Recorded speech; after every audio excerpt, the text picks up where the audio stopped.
Ito nga, kumpirmado na, Saldico mukhang wala na talaga sa Pilipinas. Nako po, ito na nga yung sinasabi ko sa inyo na baka etong si Saldico ay biglang mawala sa ating bansa dahil dito sa sunod-sunod na issue na talagang siya ang itinuturo, no?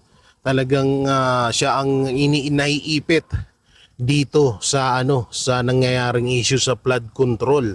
At dito confirm na. Opo, confirm na po. Ito sinabi dito ni Senator Jinggoy Estrada at ni Marcoleta na itong si Saldico ay mukhang at bali-balita na itong si Saldico ay lumabas na ng ibang bansa. Alalahanin ho natin mga banateros, si Saldico po ang isa sa pinakamayaman na congressman sa bansang Pilipinas.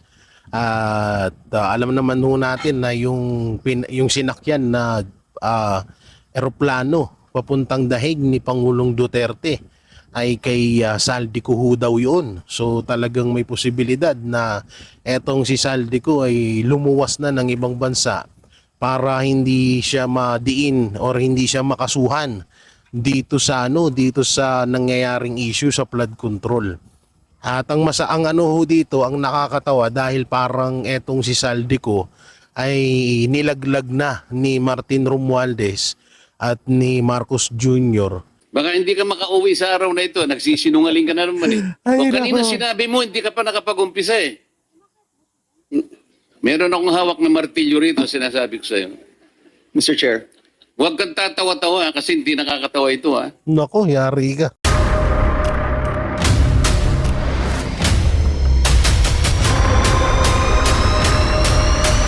Bago tayo mag-umpisa, baka pwede nyong i-like ang video na to. Malaking bagay ang like sa aming mga content creators. Maraming salamat po.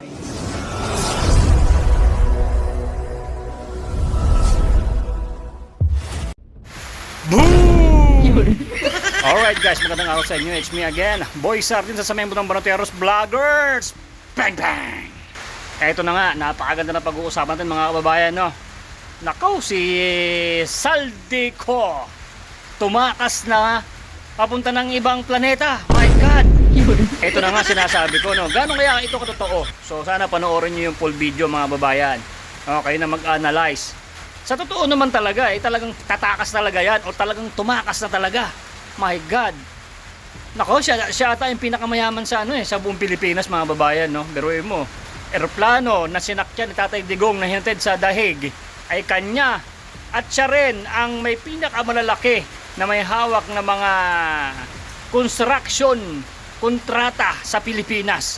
My God, ilang milyon kaya ang kinikita nito at mga kickback sa mga proyekto. Biruin mo, no? Dapat talaga bawal na talaga ang mga sangay ng gobyerno na merong business about sa pangkukontrata sa sa mga proyekto ng Pilipinas. Grabe, di ba? Kita nyo yung mga flood control. Ito, pag-uusapan na naman, puro flood control tayo ngayon mga babayan para isupalpal natin sa kanila ang mga pinagagawa nila na inubos nila at sinabutahe nila ang mga mga proyekto. Kita nyo naman, halip na makatulong, nakaperwisyo pa ang mga walangya. Ito na nga siguro yung karma, no, na nangyayari sa mga kawatan.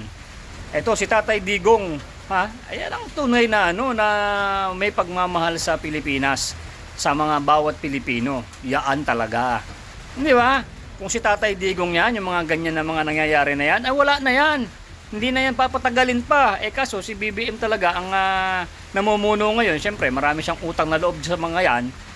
Konti-konting investigasyon, no? Tingnan natin kung talagang makukulong yan o paano gagawin dyan. Pero syempre, andyan na nakaupo na si Senator Marcoleta, ay talagang pupukpukin niya talaga yan at talagang papaganahin niya ang kanyang martilyo. Nakita niyo naman yung preview, ay talagang meron siyang iko-contempt. So panoorin niyo kung talaga mako-contempt yan. Suspension mga babayan. Kita niyo naman si Senator Marcoleta, walang walang kinikilingan. No, parang 24 oras. Hindi, pala yan Yung 24 oras kasi yung GMA wala di ba? Live stream media Tapos yung nung nakaraan Channel 5, di ba? Ganyan ang mga ginagawa nila, nagbubura pa sila. na mga balita na minsan sabi nga, di ba, binabayaran umano. Eh di siyempre, dapat kung hindi kayo binabayaran, dapat ipakita nyo talaga sa Pilipinas, mga Pilipino, yung tamang impormasyon, hindi yung nagpapadala kayo sa mga, ayan, di ba? Eh naman yan na nagiging balita, eh yan, bayaran umano. Ito mga live stream media, kaya ay binubulag nila ang mga Pilipino. My God. So ito ngayon sa may flood control, ito na.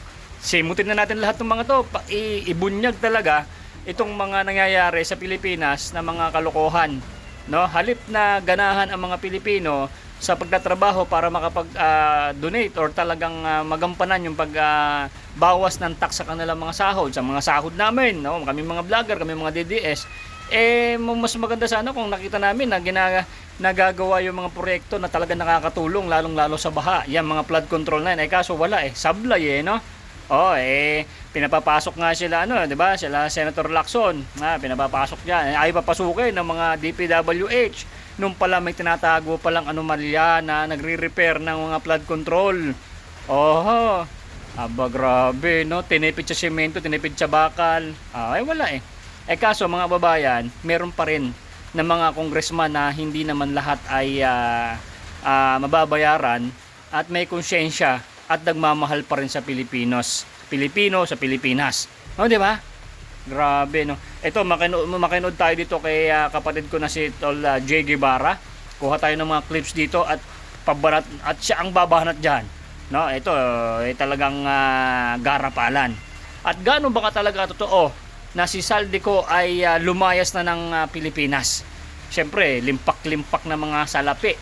Wala kahit naman dalhin niya ang lahat ng kayamanan dito sa Pilipinas, mamamatay ka pa rin, tatanda ka or makakarma ka, wala din, hindi mo kayang dalhin yan sa libingan mo. Saldico. At sa lahat ng mga buhaya dyan, hindi nyo kayang dalhin lahat yan dyan sa hukay nyo. Ni isang piso, hindi nyo kayang dalhin sa langit o sa impyerno.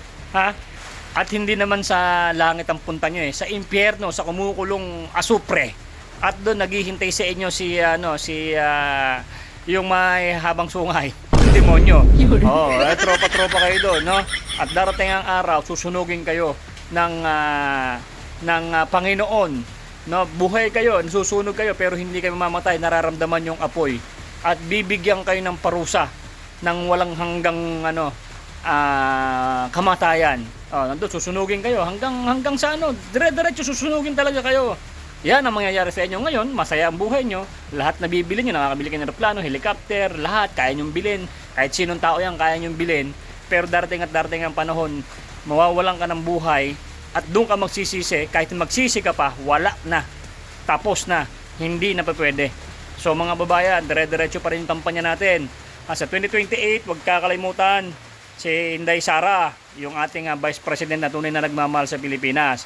Yan, Kita nyo naman, kung ito ang Duterte ang nakaupo, walang mga ganyang mga flood control na gumagawa ng mga katarantaduhan. Lahat yan maayos. Kasi itong mga gumagawa ng mga flood control ngayon, lalo sila sa Saldico, sila Tamba, ay siyempre kaalyado nila si BBM, di ba? Kaya kaya nilang paikutin ang Pangulo. Kaso ngayon, siyempre, may nananalo tayo ng mga manok, talaga namang iimbestigahan yan, lalong-lalo itong si Senator Marcoleta at ng buong team. Ito, panoorin natin mga babayan kung gano'ng totoo na si Saldico ay tumakas na at kitang-kita sa CCTV, alamin natin. At itong si Senator Marcoleta, meron na bang ipinakontempt? Panoorin nyo itong full video. At kung nagustuhan nyo po itong vlog na to, paki-like naman, kumare, mga magaganda yan, mapupula ang lips. At ang hindi pa nakasubscribe dyan, subscribe naman kayo dyan mga kumare, mga kumpare, mga subscribers. Maraming salamat po sa mga new subscribers natin dyan. At mag-ingat po kayo, maulan ngayong panahon na to. At ayan na naman, sira yung flood control natin. Asahan nyo, babaha na naman. Okay? So, mag-ingat po kayo yan. I-play mo na yung video, panoorin nyo po hanggang dulo. Don't forget to like. Let's go boy, play mo na yan. Ang masakit dito dala-dala niya yung pera, yung bilyong-bilyong budget. No, alam naman natin na may mga bali-balita na ang kalakaran nga daw diyan sa flood control kapag idinaan daw talaga yan sa DPWH at sa lahat ng distrito dito sa bansang Pilipinas ay merong tinatawag na 60 to 70% na nakukuha itong si Saldico at si Martin Romualdez. Di umano hindi natin alam kung 100% sure ito. May 50 to 70% na nakukuha sila sa bawat proyekto, sa bawat distrito na dinadalhan ng bilyon or milyones na budget sa flood control. Grabe, no? Sobra na talaga itong sobra na itong sobra na itong nakawan na ginawa ng nito nila ng mga congressman na ito, no? Talagang dapat mapagbayaran nila yan at talagang dapat ay makasuhan sila dito sa ginawa nila dahil hindi ho basta-basta ho ito. Dito ho lumaki ng gusto ang utang ng Pilipinas. O nga po pala, para hindi sa mga hindi nakakaalam, ang utang po ng Pilipinas ay nasa 17 trillion mahigit na ho. No, dahil po yan, isa po yan sa mga dahil po yan sa pagtaas, isa po dyan ng dahilan itong flood control. Alam naman ho natin na pinaglalaanan po ito ng trilyones na pera ng taong bayan para maisagawa yung mga flood control. Ang masakit dito, yung ibang mga lugar wala namang baha pero tawag dito pero may budget sa flood control. So dito papanoorin ho natin itong panayam kay Senator Marcoleta, Chairman Senate Blue Ribbon Committee. Oo, ito papanoorin natin. Siyempre, huwag nyo na rin kalimutan na mag-like, share, comment, and subscribe sa ating YouTube channel. Pipindot na lang din po yung bell button para lagi kayong updated sa ating mga video. Araw-araw pa damay na rin yung join button at super thanks dyan. Pasensya na kayo, ganun pa rin yung background natin. Andito pa rin tayo sa Bicol. Oo, dito sa Daet, no? Kung saan ay dito tayo namamalagay dahil ang Banateros Brothers ay season break. Naka-season break po kami at makikita nyo naman sila Banat Bay nasa Barcelona, nasa Paris, nasa dahig na nga. At etong sila Boss Dada nasa kanya-kanilang mga probinsya din. Si paring RJ naman na nagtumutugtog. Si Master Judea nasa ibang lugar din, kung hindi ako nagkakamali, nasa Baguio ata. Ito si Master Judea, si Boss Dada nasa ibang bansa pa rin ata, hindi ko alam. So ganyan ho talaga, no? So ganyan ang background natin. Okay naman kahit paano, tsaka presko kasi dito nakakawala ng istrisa. So ito, panoorin ho natin itong panayam kay Senator Marcoleta. Kaugnay sa investigasyon ng Senate Blue Ribbon Committee sa mga anomalya sa flood control projects, kausapin natin si Senate Blue Ribbon Committee Chairman Rodante Marcoleta. Magandang tanghali po at welcome po sa Balitang Hali. Magandang tanghali, Rafi. Apo, ano pong assessment nyo sa unang araw ng pagdinig ng inyong komite dito sa may anomalya sa flood control projects? Kasi yung inilatag naming mga premises, sa aking palagay naman ay matagumpay naming naipaalam sa publiko kung saan ang direksyon ng aming unang mga pagdinig, Unang-una, napatunayan namin na talagang walang coordination ang mga ahensya ng gobyerno na nagpapanukala ng mga flood control projects. Kung ang pag-uusapan ay yung comprehensive master plan. Nagtataka ko kahapon kahit na yung ating Secretary of DPWH, hindi niya kabisado na ang may mandato pala ng comprehensive flood control planning ay yung tinatawag nating River Basin Control Office. Nako. Isang maliit na opisina na nandyan sa ating DNR. Ngayon, kung yung mandato na yon na ginagawa ng maliit na opisina na yon ay patuloy na na-overlook ng DPWH na siya yung pinakamalaking ahensya. Alam niyo, sobra ako nagtataka doon. Bakit parang nitong nangyaring hearing etong secretary ng DPWH, etong DPWH parang parang wala silang alam sa lahat ng nangyari. Halatang may mga pinagtatakpan sila. Hindi kaya ito ano lang naman, conclusion lamang, no. Hindi kaya kasabwat din itong DPWH sa sandamakmak na nakawan niya sa flood control na yan. Kasi wala silang alam. Sila yung pinagdadaanan ng pondo na yan. Sila yung sa kanila mismo dumadaan yung pondo na yan bago mapunta sa mga kontraktor at sa congressman. Tapos sila yung walang alam. Nakakainis. na nagsasagawa ng ganitong klaseng proyekto, talagang walang coordination. Opo. Kaya doon pa lang napatunayan na namin, hindi talaga integrated ang mga flood control projects na kanilang ipinupundar. Pero Senador, sa palagay Senador, sa palagay niyo po, Na-establish din namin, sige po. na-establish din namin na sa umpisa pa lang ay inamin na nila na talagang merong mga ghost projects ng ating mga flood control na kanilang nailatag. Yan ang gusto naming unahin dahil kinakailangan mailista na natin habang ginagawa nila yung sinasabi nilang malakihang pag-uusisa, pag-iimbestiga dyan. Importante na mapatunayan natin kahit na magtagal tayo ng konti sapagkat yan naman ang inihintay ng ating mga mamamayan na sa lahat ng pagdinig na gagawin natin, may mangyayari. Palagi kasing nasuya ng mamamayan na puro na lang pagdinig, Totoo yan. puro pagdinig na lang. Wala namang naipapakita na mananagot, lalong-lalo na yung mapaparusahan sapagkat pera ng bayan ang pinag-uusapan. Yun nga po sana Yan ang gusto aking natin makita. Yun nga po sana itatanong ko, ngayon lang po ba nabunyag? Una, yung sinabi niyo na may opisina pala na nagko-coordinate dapat nito mga proyektong ito. Pero largely, ngayon lang po ba nabunyag na may ganito talagang kalaking anomalya? Or alam na at napabayaan lamang? Or pinabayaan?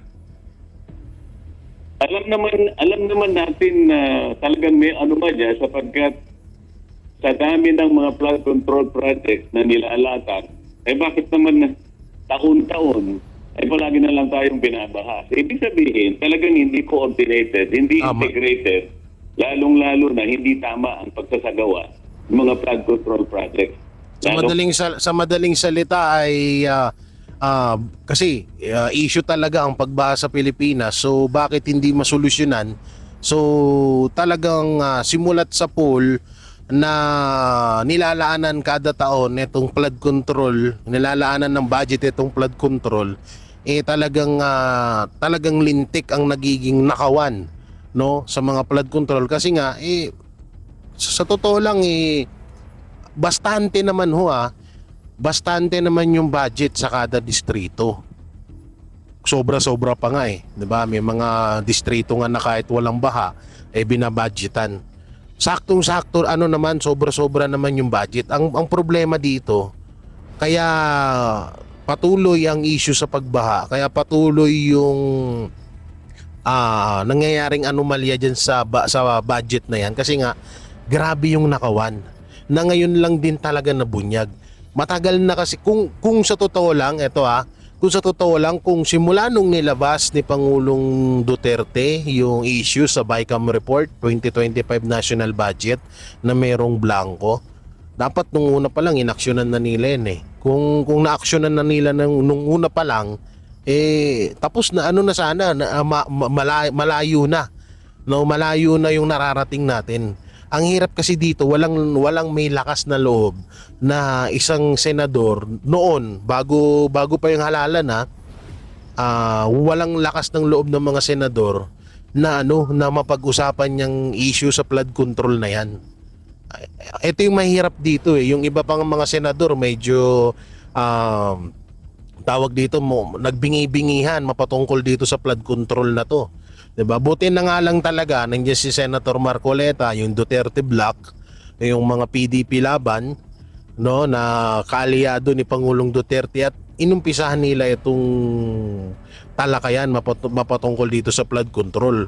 Kung walang mga senador diyan ni Pangulong Duterte, wala. Hanggang ngayon, para lang tayong tanga na nagbabayad tayo ng buwis tapos nakaw yung mga hayop na mga sa gobyerno.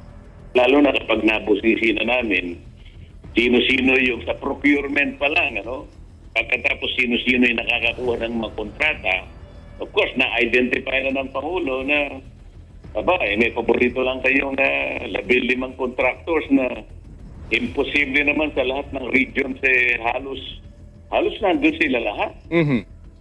Mahigit na 2,400 ang ating mga accredited contractors pagkatapos 15 na lang ang palaging nakakakuha ng mga projects. Meron talagang problema dito.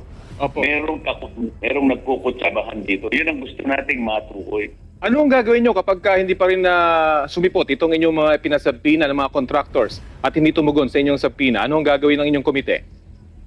Ayaw kong isipin na hindi sila susunod. Kasi ang nangyari, 7 out of 15 contractors na pinatawag namin ang nakarating naman. Mhm. Yung iba ay nagpadala ng representatives. Ngunit yung 8 ay nagsabi na may sakit.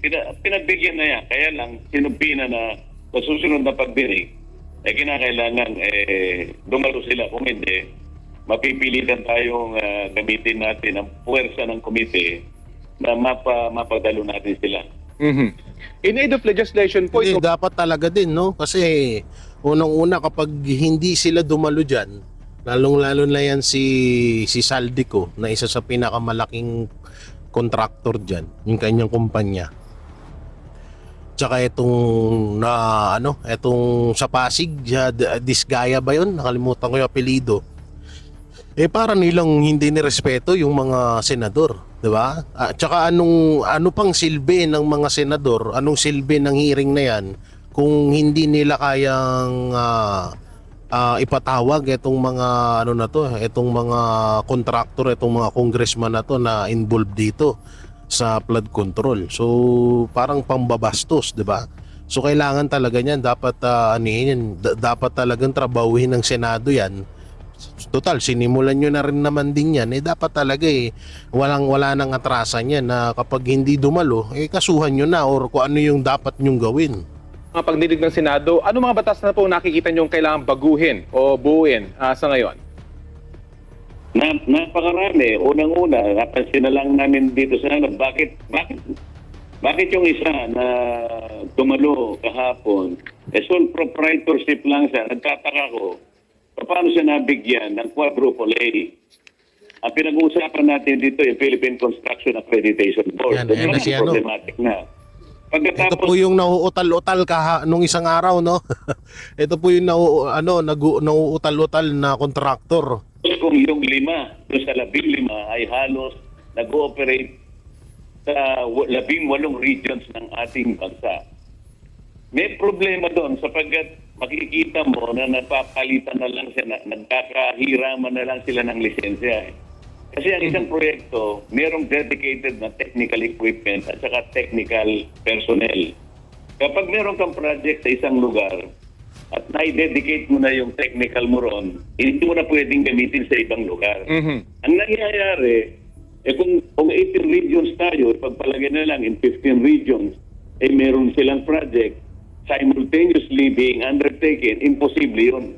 Ibig sabihin, meron siyang mahigit na 85 na technical, gagamitin, yun ang full of technical. Hindi mo pwede yun.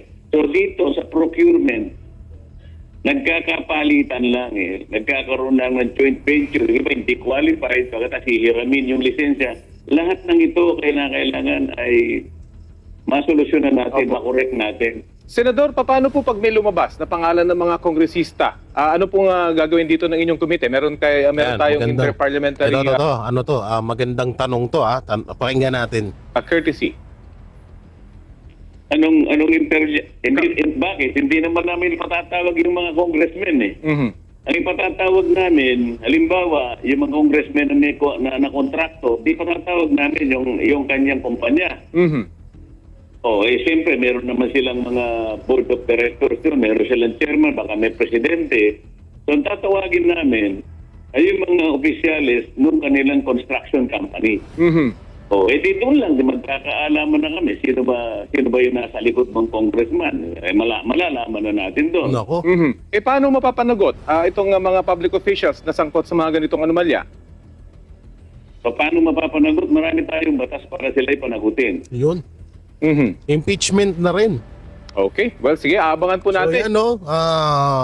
ako para sa akin, suggestion ko kapag pag-usapang panagutin itong mga congressman na to, dapat impeach, 'di ba?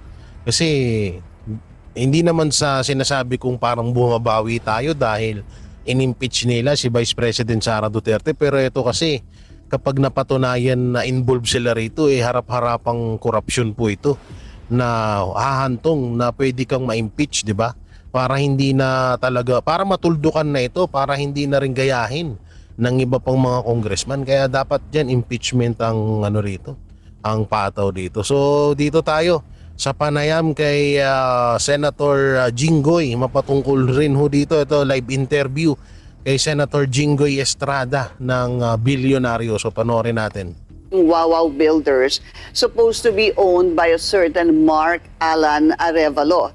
The reason I'm mentioning this, sir, kasi special mention po siya sa inyo kanina during the hearing, because you were saying that your office supposedly received reports of ghost projects in Malolos, Kalumpit, and Hagonoy in Bulacan. Hagonoy and Malolos. Opo, yun po yung sinabi nyo kanina kay Secretary Bonoan. So tell us, what kind of information did your office receive regarding these supposed ghost projects sa Bulacan, sir? Well, you know, as a senator, I have a lot of friends and contacts from the Department of Public Works and Highways, and they divulge everything to me. Not really everything, but this piece of information that I gathered came from people from the DPWH. So when I asked Secretary Bonoan about these ghost projects that in Malolos, Kalumpit, and Hagonoy, and he admitted that there was indeed ghost projects in those three municipalities. And when I asked him how much amount was given to the Wawaw Builders, ang sabi niya, it's 9 billion nationwide. Grabe. When I asked him how much was allotted in the province of Bulacan, he said 5 billion, or more or less 5 billion pesos in ghost projects. And that is untenable. Grabe, no? Sorry, Senator, there was a part na medyo nawala po kayo. Pakiulit po yung numbers dun sa ghost projects, sir. Ang sabi ni Secretary Bonoan, when I asked him how much was allotted to Wawaw Builders, ang sabi po ni Secretary Bonoan sa akin, ang sagot po niya sa akin is more or less 9 billion pesos nationwide. When I asked him how much was allotted to the province of Bulacan, ang sabi niya sa akin 5 billion pesos worth of project. So ibig sabihin yan, yung 5 billion na pera ng taong bayan, nawala kaagad yun dahil sa ghost projects. Grabe. Itong Wawaw Builders nito sa lalawigan ng Bulacan. Pero ano kayang maipapataw din? Ano din kaya ang maipapataw na parusa sa DPWH? Kasi ako naniniwala ako na kung sakali man na etong sekretary ng DPWH ay makasuhan at tawag dito mapalitan. So doon pa rin ako sa sinasabi ko na dapat ang mga nagpoproklama or dapat magkaroon din ng botohan mapatungkol dito sa mga inilalagay sa mga pwesto na katulad niyan yung sa COMELEC, chairman ng COMELEC, sino yung ilalagay diyan dapat dumadaan sa taong bayan. Pinagbobotohan ito katulad din ito DPWH, dapat pinagbobotohan din yan. Taong bayan din mismo dapat ang talagang ang talagang magdesisyon. Kasi una-una DPWH tignan yung nakawan na nangyayari diyan. Biruin niyo yung pera. Bilyon-bilyon, trilyones ang pera na dumadaan diyan. So dapat taong bayan din ang So dapat talaga mangyari ay dito sa lahat ng mga katulad niyan. DILG, DOJ, Ombudsman, yan ito yung DPWH, chairman ng COMELEC, dapat talaga taong bayan dapat dumaan sa butuhan ng mga inilalagay diyan sa pwesto na yan. Kasi useless Halimbawa, matanggal itong si Bunuan, mapanagot si Bunuan, makasuhan siya. So halimbawa na etong syempre papalitan yan. Ang tanong, di ba, may mga sabi-sabi na etong ang si Marcos Jr. Isa sa mga involved or parang konektado dito sa flood control na to. So kasi 3 years, biruin nyo ba naman 3 years, ngayon niya lang inaksyonan yung issue dito.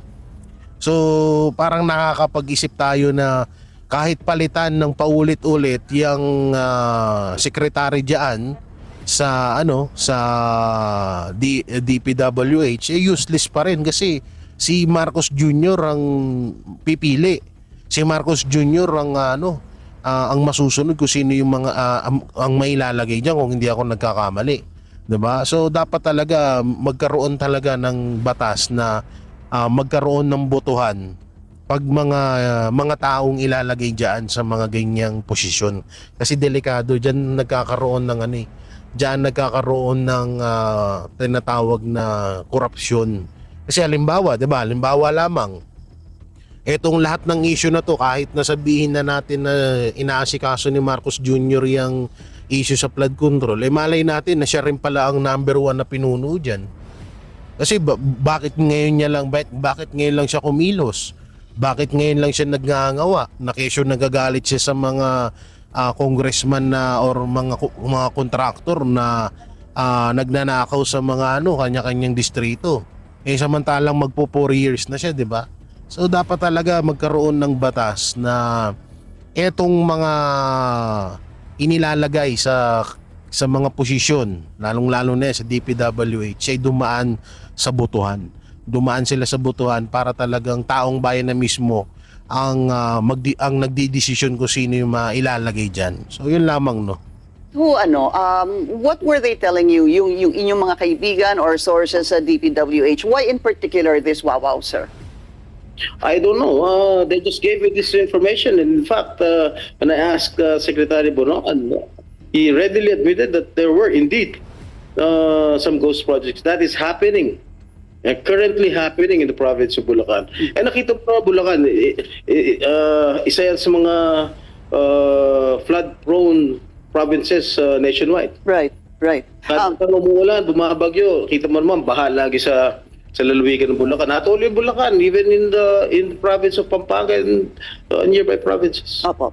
Actually, a look at the top provinces, Senator, that are most flood-prone. Number 6 po ang Bulacan. Yesterday, I had the governor actually and we discussed this. So, balikan ko lang po. Doon po sa report namin kanina sa Kalumpit, Hagonoy, and Malolos, there were supposed to be 85 projects of Wawaw builders from 2022 until 2025, which totals about 5.97 or almost 6 billion pesos. Would you have an idea, Senator, how much yung inilaan or supposed to be inilagay for these supposed ghost projects? Hindi na supposed kasi inamin na po pala ni Secretary Bonoan para po dito sa mga ghost I didn't projects. get your last statement, Pinky.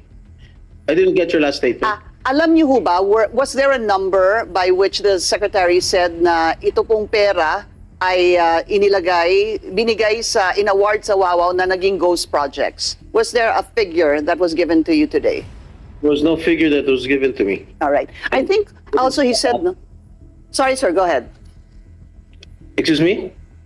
You're coming in choppy, Pinky. Opo. Sorry about that, Senator. Pag nagkakasabay ho tayo, nawawala po yung audio ko or audio niya. So, sorry about that. Okay, sorry. So, as I was saying, Secretary Bonoan, at some point when you were asking this, when you were asking for figures, you even at one point sabi, I will wait, tell me the figures. Kasi he had to confer with some members of the DPWH. It's really as if you wanted to get the numbers told in today's hearing regarding Wawaw. You know, because once you go to the Senate, they have to be prepared. All the questions of the senators. Why should they go to a public hearing unprepared? Tama. They should go there prepared and bring all Kasi the ikaw yung secretary, 'di ba? So dapat preparado ka. Lahat ng itatanong nila, alam mo 'yan. Kasi wala namang katanungan ng Senado sa secretary sa secretary ng DPWH na hindi konektado sa DPWH. Wala bang konektado 'yan. Halimbawa, tatanong ni Marcoleta or ni Senator Jingoy Estrada na etong ganitong distrito ba, alam niyo po ba na walang pinaglaanan dito ng flood control? So, masasagot agad yun, diba? Masasagot yes or no ni DPWH Secretary Bunuan. Hindi naman itatanong din ni Senator Jinggoy na Alam niyo po ba na etong si Marcos Jr. ay positibo sa droga? Hindi naman ganun ang itatanong niya. Siyempre, lahat ng itatanong ng Senado is connected sa issue ng flood control na connected din sa DPWH, 'di ba?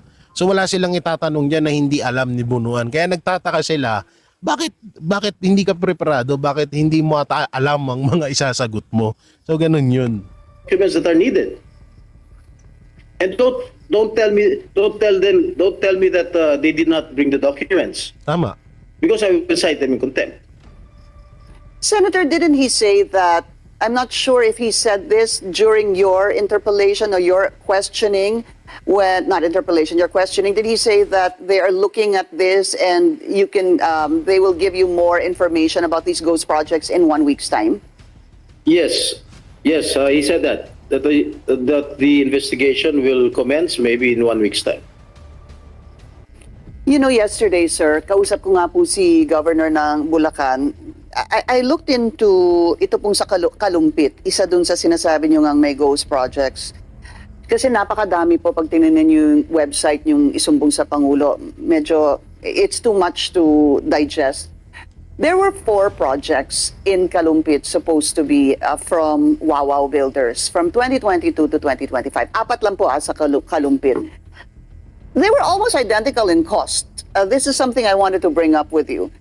It came out to about, yung 4 po 77,197,000, 77,199,000 plus, 77,199,000 plus, and another 77 million. Yan po, I don't know if you're seeing it on screen, sir. That's it.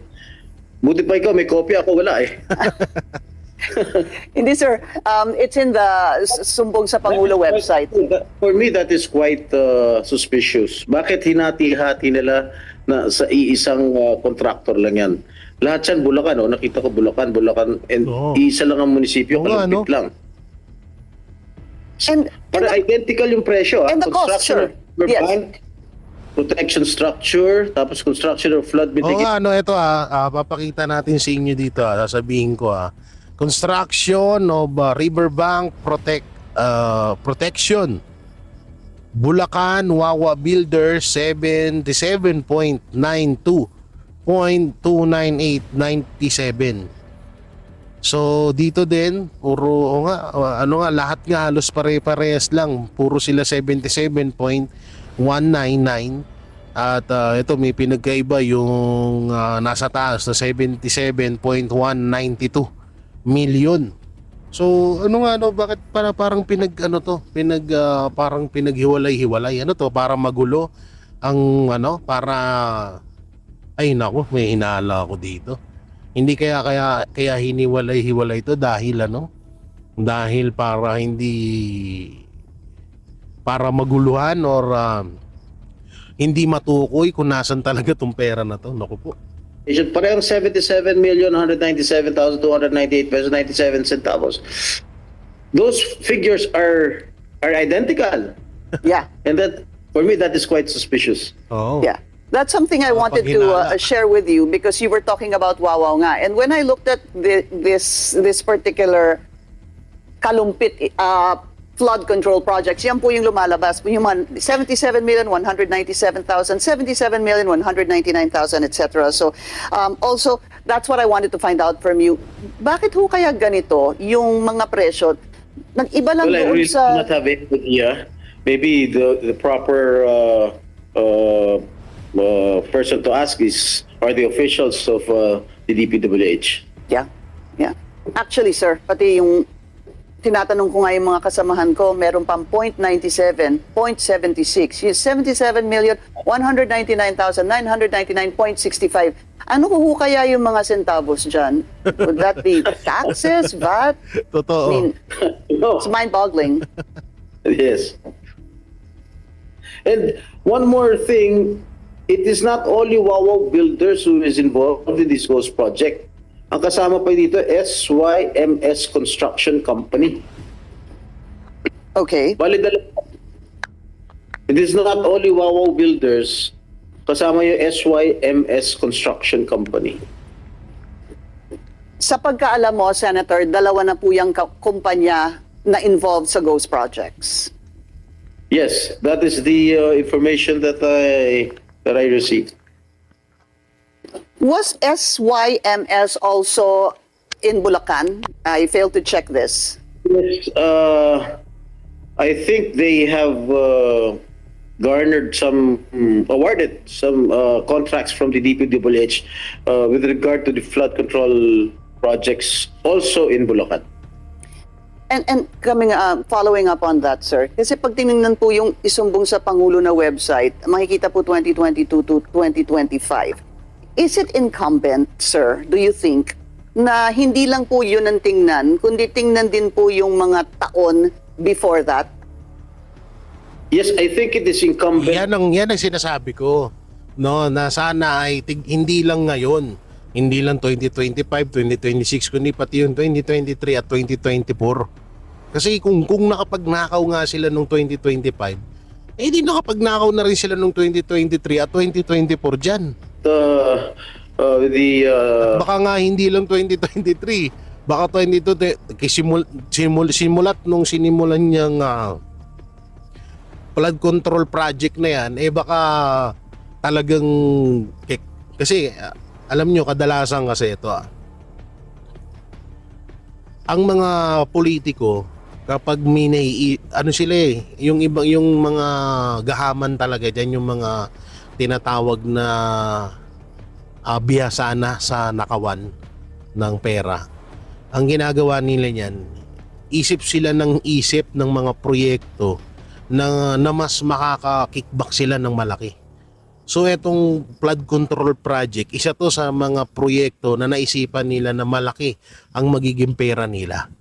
No, kaya nga mas maganda, halimbawa kung itong flood control ay nasimulan ito nung 2023 at simula nung 2023 binigyan ito ng budget, eh dapat simula din nung 2023 magkaroon din ng investigation. Hindi lang sa 2025 kasi kung ngayon nga nagnakaw sila, what if pa doon sa sa mga dating panahon sa mga ilang taon 2023 at 2024, di ba? So yan ang dapat aksyonan din diyan.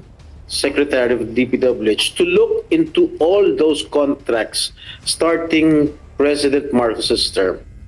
And when Secretary Bonoan assumed office as the Secretary of DPWH, baka alam mo, hindi natin alam, baka ng 2022, 2023, 2024, meron mga ganong klaseng ghost projects. And I believe, personally, I believe that there are really ghost projects, not even before 2022. Yan yung sinasabi ko. So antayin natin yan. So sana Senator Jingo Estrada, maanuhan nyo yan sa Senado na hindi lang 2025 ang imbestigahan nyo, pati yung mga nakaraang taon. What do you mean, sir? Can you repeat that? Not even, you believe there are ghost projects even before 2022? I believe so. Okay, so if that is so, ang DPWH Secretary noon, before tumakbo po siya, ay yung kasama niyo po sa Senado, si Senator Mark Villar, hindi ba? Yes, yes, I know. Yun paniwala ko lang. Oo. Yeah. In fact, it's good you point that out, sir. Kasi right now, ang nakikita pa lang natin 2022 to 2025. Pagka pumunta kayo doon sa earlier years, doon po papasok yung time during the Duterte administration under your colleague, Senator Mark Villar. All right. So, alam mo, Pinky, minsan hindi nalalaman ng sekretary yan no? Yung mga nasa taas Ang mga gumagawa ng pera, yung mga nasa baba. Yung mga regional director, district engineer, baka hindi na pinapaalam doon sa nakakataas. Yun ang naging sistema. that's why meron pong mga lumabas na mga pangalan kanina, especially in Bulacan, regarding the first district engineer sa probinsya, a certain Henry Alcantara, sir. Pwede rin mangyari yun na hindi nga alam ng secretary, pero ang labo No, kasi unang-una nagkakaroon kasi talaga ng sabuatan diyan. Kaya malamang sa malamang siguro hindi man lahat na na may alam etong si Bunuan. hindi niya man alam lahat, pero alam ko talagang meron din siyang alam na nangyayaring korupsyon diyan sa flood control budget na yan. Hindi natin pwedeng siruhin siya na hindi niya alam, ito ganyan, hindi pwedeng ganun. Tsaka dapat hindi mo yan sinasabi, Senator Jinggoy, kasi baka gawin niyang dahilan yan sa susunod na hearing. Oo, baka syempre tao lang din naman yan.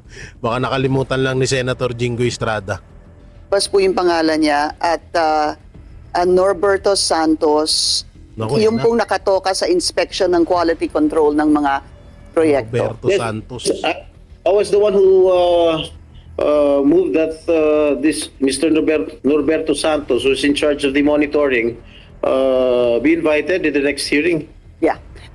Could you kindly explain to us, Senator, paano ho ba sa inyong, siguro, how we can easily understand paano nangyayari ang corruption? Kayo na po nagsabi kanina, not necessarily nasa taas yan. Pwedeng nag-uumpisa ho yan talaga sa baba. How does it happen, sir?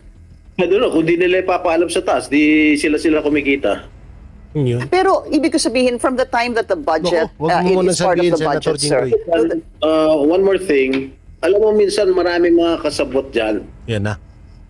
Yung DE, District Engineer, Regional Director, pati COA kasabot dyan. Naku po.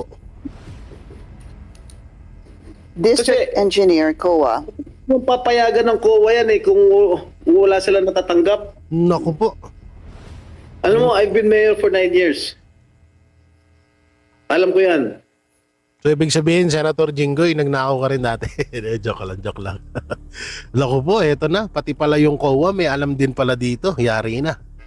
Pag mayor ho ba, katulad po ninyo na nagsilbi ng 9 years, do you have the responsibility or the power to oversee the projects being implemented by the DPWH?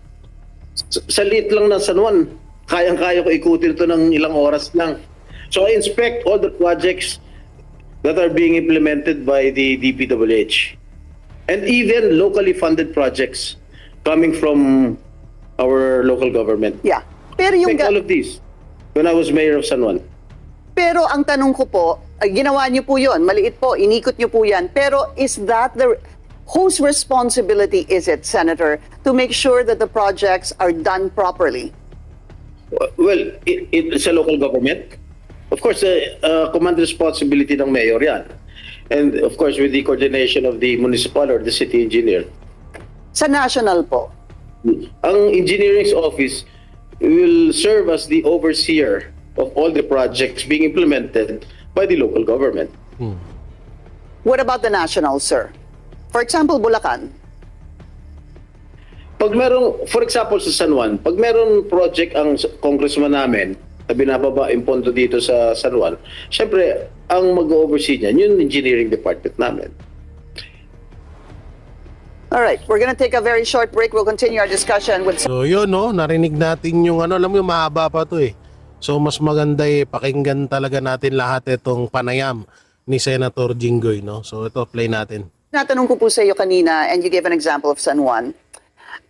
I was a little bit concerned, and I'm actually questioning, ano ho ba talaga ang papel ng, for example, ng congressman or ng governor even sa mga flood control projects? Kasi nga, andito po kahapon si Governor Daniel ng Bulacan, at tinanong ko siya, Sir, 9 years na kayong governor, magna 9 years na kayo, bakit patuloy ang baha dyan sa Bulacan? And ang daming perang inilalaan sa Bulacan. Basically, sir, he was saying that they don't really get to find out, or they're not apprised, they're not updated on the projects of the DPWH doon po sa kanila sa Bulacan. Ang gusto ko pong malaman, ganun ho ba talaga ang pamamalakad, sir? Well, it might be true na hindi rin alam ni Governor Daniel Fernando yan. Pwedeng hindi niya malalaman yun. Siguro umabot lang sa level ng local government, mga mayors lang. And what Yung about... tipong sa madaling salita, yung tipong makakaalam lang yan yung yung mga mapagkakatiwalaan sa nakawan. Oo, kasi kilala rin naman natin tong hindi ko sinasabing kasi hindi naman ho din talaga lahat ng mga congressman ay pare-parehas linawin ho natin yan. Hindi ho lahat porket may nagkaka-issue sa isang congressman na nagkakaroon ng nakawan sa flood control sa budget, lahat na idadamay natin. So may mga congressman ho na talagang matitino, no? Hindi porket may problema doon, kagaya na lang niyan, halimbawa, diyan kay sa Bulacan. Hindi porket malaki ang issue sa Bulacan sa nakawan sa flood control, sisisihin na rin natin agad yung congressman doon, yung gobernador doon. Hindi ho ganun, no? So sana maging malawak tayo. The congressman, for example, may mga mayor siya or may congressman siya na mga kakampi, don't they even tell him that Siguro yung mga kakampi niya mayor, siguro sinasabi kay governor na meron pondo binaba si congressman dito, si ganito dito sa bayan ko at tungkol sa flood control project siguro. But hindi naman siguro trabaho ni Governor Daniel na mag-inspeksyon, na mag-monitor ng mga proyekto ng mga congressman nila. I see. So, kanino pong trabaho yon na mag-monitor or at least to make sure na fulfill po yung magandang katanungan yan. yung proyekto? Would it be more the congressman?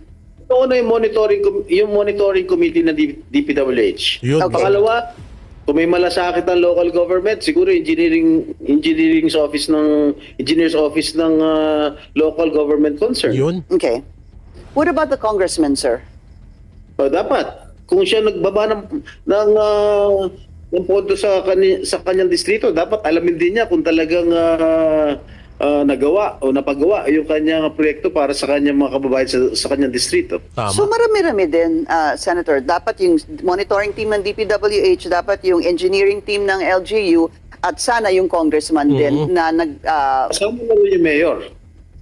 and the mayor. Kasi jurisdiction niya yan eh. Sorry, sir, you were saying kasi jurisdiction niya yan. Okay. Pati yung mayor, dapat kasama rin siya sa nag-oversee ng mga projects na nangyayari sa sarili Tama, niyang bayan. oo. Totoo. And yung governor po ay medyo tanggal po dyan. Tama ho ba? Ano, I can't understand. And the governor, hindi ho siya, medyo tanggal po siya dito sa monitoring nito Siguro ano yan, depende. talaga. Because you were saying basically the DPWH, the mayor, the congressman, etc. But not the governor. No, hindi. Sa lawak naman ng sakop ng governor, ilan ang bayan sa lalawigan ng Bulacan? O 24 ang bayan sa lalawigan ng Bulacan. Alam naman isa-isahin ni Governor Daniel Fernando lahat yung mga projects sa Bulacan. That is quite impossible for him to do. All right. Okay. There was a suggestion na ang sinasabi ng ibang kasama nyo nga dyan sa Senado, sobrang yaman na daw nung ilang mga DPWH officials.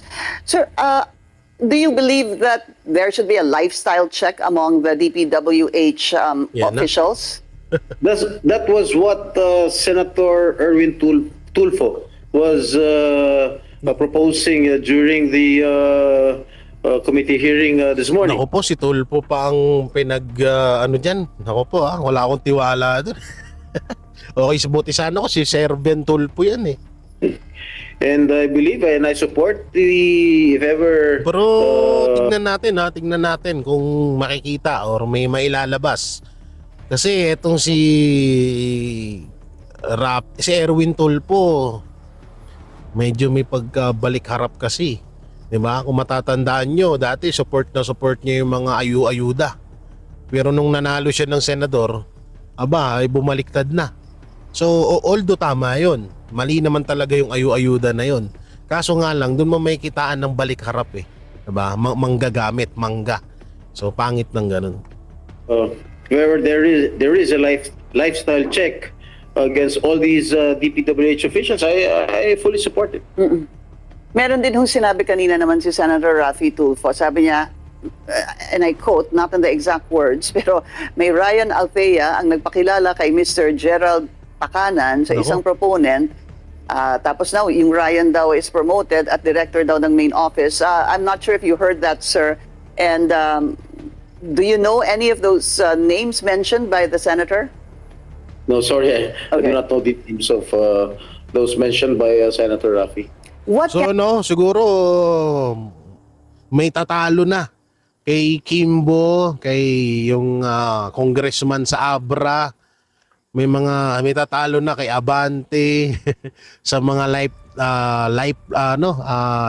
lifestyle check, no? So abangan din natin din pala 'yan, no? Yung lifestyle check ng mga opisyal ng DPWH, mga ng DPWH. So mauungkat din pala 'yan. Baka hindi ka makauwi sa araw na ito. Nagsisinungaling ka na naman eh. Ay, O kanina nako. sinabi mo, hindi ka pa nakapag-umpisa eh. Meron akong hawak na martilyo rito, sinasabi ko sa'yo. Mr. Chair. Huwag kang tatawa-tawa kasi hindi nakakatawa ito ha. Nako, yari ka. Mr. Chairman. Dito lang nagsisinungaling ka na eh. Sa huli, pinasumite na lang ng komite ang financial statements ng kumpanya. Sabi ni Senador Mig Zubiri, walang magagawa ang DPWH at Budget Department kung magpasok ng kung ano-anong proyekto ang mga mambabatas at maisabatas ang national budget. Hindi Paglabas po ng budget, iba nang itsura ng budget, wala na po silang magagawa dahil batas po yan. Kailangan po nilang i-implement yun. That's the elephant in the room. Where are the sources of these funds? And let's Ibig expose sabihin, wala pala talagang kwenta yung DPWH niyan. Di ba, bakit may DPWH pa? it once and for all. Kasi ganito, kung wala na silang alam paglabas ng budget, hindi ba pwedeng gumawa sila ng parang kasulatan na, magbigay kayo ng tamang resibo sa amin kung nagamit ba talaga yung mga budget na yan, kung ginamit nyo ba talaga, kung inubos nyo ba talaga yan. Ganun. Anak ng titing, wala palang kwenta yan. Ewan ko lang kung totoo itong sinasabi ni Mig Zubiri. Nangyari sa Napoles, lumabas lahat ng pangalan.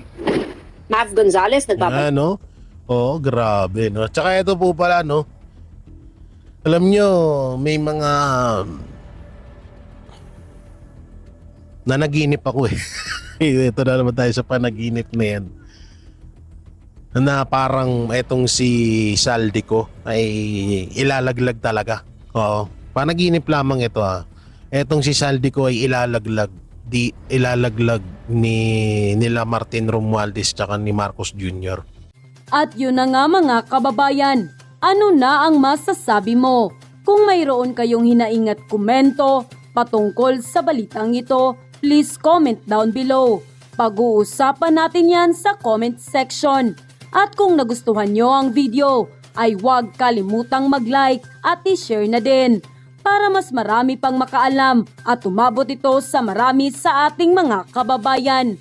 Maraming salamat po. Mabuti pa ang sardinas, may label. Tayo, wala. Nay, ito na yung bayad ko sa isa, O, kunin mo yung isa. Isa muna, iyan, Tapos, isa pa, di ba? 4 dapat na sardinas, yan. 3 na. Pang-4 na sardinas. Okay na.